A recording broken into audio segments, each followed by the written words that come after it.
So, when did our life become a scoreboard? As you know, it is human nature for us to compare anything and everything. But in the era of social media, everything kind of changed. We started measuring our success with others by using numbers and data. Nowadays, it's all about how much you make, how many followers you got on social media, and how visible you are to other people. Even personal things are now used to compare and measure, like your taste in music, in movies, art, etc. And once things become measurable, it's very hard not to compare ourselves with other people. And the strange thing is, no one ever told us we're competing for anything. We kind of just made things feel like that ourselves. There was no announcement, no rules, no finish line, but somehow we're still waking up every single day feeling behind everybody. I did some research and there's this psychological idea called social comparison. While comparing is a way to understand ourselves better, the problem here is not about how we measure up against people, it's how many people we compare ourselves to every single day.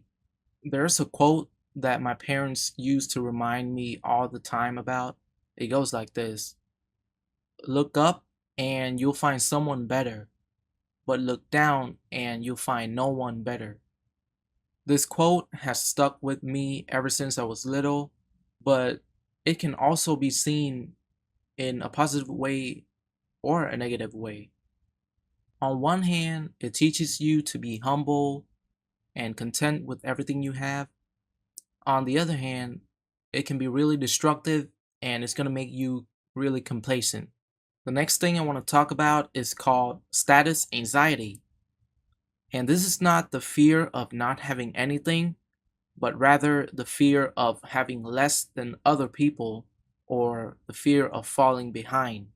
For example, you could be doing just fine in life, you could have a stable job, you know your purposes, and you're actively working towards those dreams.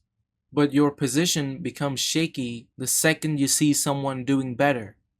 And it might be because they came from a wealthier family, which you can't control, or they simply were just more hardworking. Either way, your success becomes less important because you compare it to other people. All of that makes life less about experiencing and trying and more about the rankings. The problem with that is the leaderboard never stays still. It keeps changing and updating. And you'll either feel more miserable because someone got better, or you'll feel way more complacent because someone fell off. You see, everything becomes more exhausting when you compare. It's never been about beating everybody else in the game of life. It's always about becoming the best version of yourself and helping other people improve themselves while you're doing that. Because the scoreboard keeps on updating, and if you don't look at it as motivation, you forever drown in misery, and you can never take it easy on yourself since the competition never stops, right? One of my childhood heroes, John Cena, said on a talk show that he brings a broken watch with him to tell perspective. On one side, the watch says, comparison is the thief of joy. This is to remind him that he is doing all right and he is worthy of being loved and respected. And on the other side of the watch, it says memento mori, which means remember that you must die in Latin. This is used whenever he feels like his ego is getting bigger and is a reminder to be humble, to remember his roots and everyone that supported him throughout his journey. And I think that everybody should have something or someone to act as their own supporting piece, to suppress their egos, but also to remind them of who they are and what they're capable of in life. So the problem isn't about winning or losing. The problem is we're competing in places that were never meant to be competitions in the first place. We have to stop measuring things by numbers.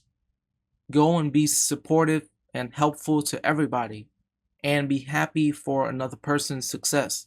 Because if you don't clap for anyone, no one will ever clap for you. Anyways, if you like these types of content, hit share and subscribe, leave a like, comment down below, and I'll see you in the next one. Signing off.